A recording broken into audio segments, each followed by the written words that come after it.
This is DashboardSymbols.com. Here we replace the dead battery in a keyless start Toyota key fob with a fresh one.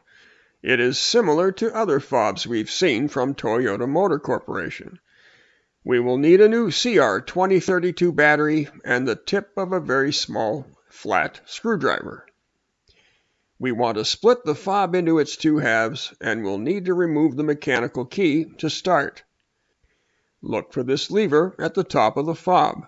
Slide it to the side and work the mechanical key, which is here, up with a fingernail and you have the key. Locate this little slot in the center of the space that is now exposed. Insert the tip of the mechanical key into the slot and twist. The two halves come apart very easily and the battery is exposed with its markings up. Again, our CR2032. We'll need the tip of the screwdriver again to get beneath it, and it comes away easily. Note that the circuit board is loose, so do be careful. Snap a new battery in, starting beneath the two plastic protrusions shown. It will need a push towards the back to go into place. Make sure the markings are up, and don't forget to peel the backing off the new battery, if there is one.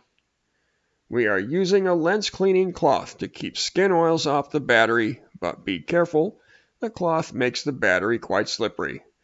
If you make a final move with a finger, use the cloth to clean what was touched.